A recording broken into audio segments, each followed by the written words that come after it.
Hello. So we've been reading Wish by Barbara O'Connor, and we are on chapter 8. So let's see what happens now to Charlie. She's been struggling with adjusting to her new situation, and she's really curious about this dog that Bertha and Gus say that is stray and say that it's wild and mean, and she really likes this dog and wants to befriend it. So let's see what happens. On Saturday, Howard was going to help me look for Wishbone, but first I had to go shopping with Bertha. I haven't been to Asheville in ages, she said, getting behind the wheel of Gus's old car. It started with a ramble, sending puffs of black smoke drifting out the tailpipe and floating over the yard. As we wound our way down the mountain and onto the highway, Bertha chattered nonstop. She told me about the time she and Gus went camping and a baby bear got into their cooler and stole their hot dogs. Can you believe that, she said, a bear eating hot dogs? She talked about how much she hated snakes and how when a tiny brown garter snake got in the house once, she stayed with her friend Janelle for nearly a week until Gus swore on the Bible that it was gone. She could hardly stop laughing long enough to tell me about the time some guy named Arthur Kruger lost his false teeth at the church picnic. I didn't even want to think about where those teeth would turn up, she said, wiping her eyes. I didn't eat any more potato salad after that, that's for sure. Finally, I figured I'd have to interrupt her, so I did. But what about you and Mama, I asked. What do you mean? Tell me something about y'all. Let's see now. I waited, watching her face, seeing her searching for just the right thing to tell me. When I was about 10, she said, so let's see, Carla would have been about 7. We spent the whole summer making yarn bracelets to sell so we could buy fish for an aquarium our uncle gave us. Yarn bracelets? I wondered how come Mama never showed me how to make yarn bracelets.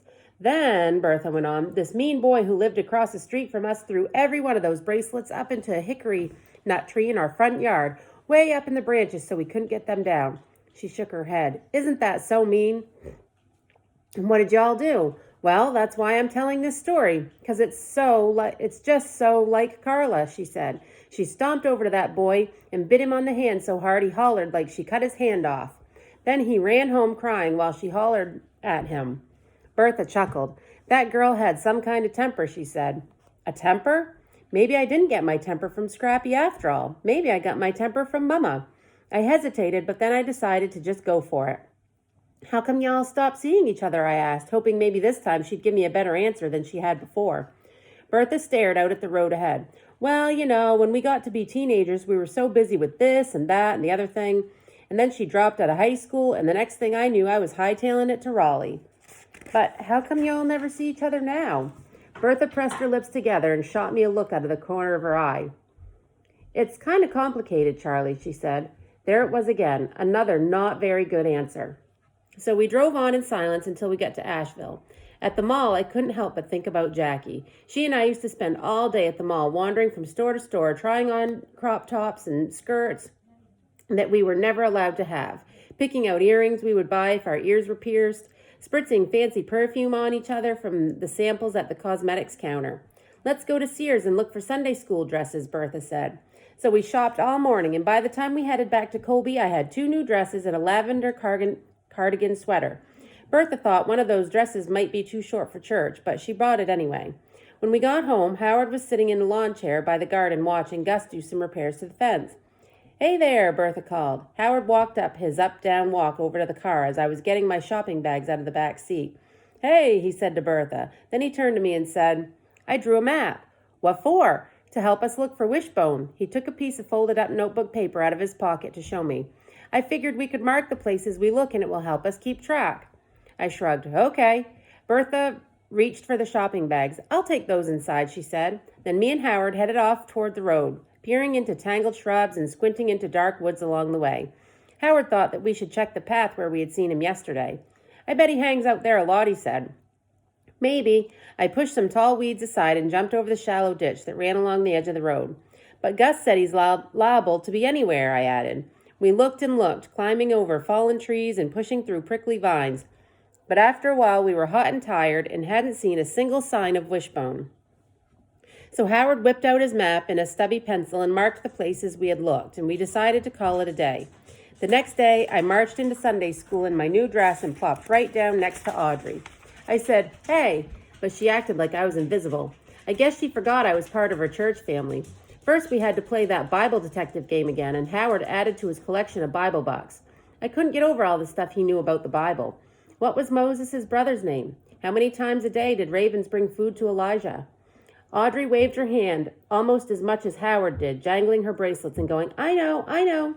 After that, Miss Mackey told us we were going to decorate the bulletin board in the fellowship hall, and it would be called our Garden of Blessings. "We'll be making a garden of flowers to show our many blessings," she said.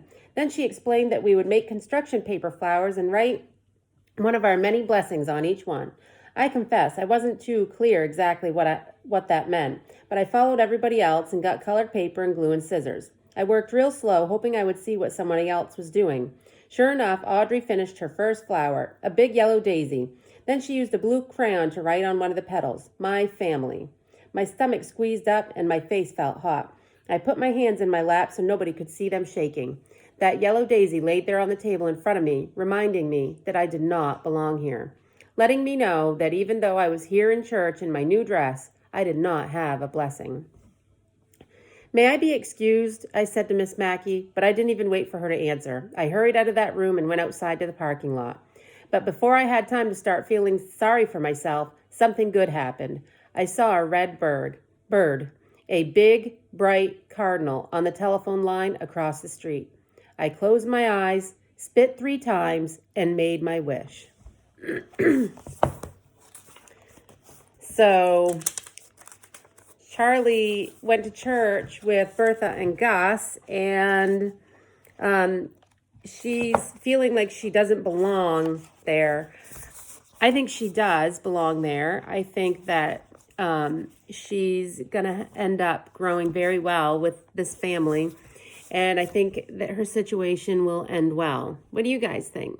But she didn't see Wishbone today, so maybe the next chapter. So tomorrow, chapter 9, maybe she'll see Wishbone. We'll have to wait and see.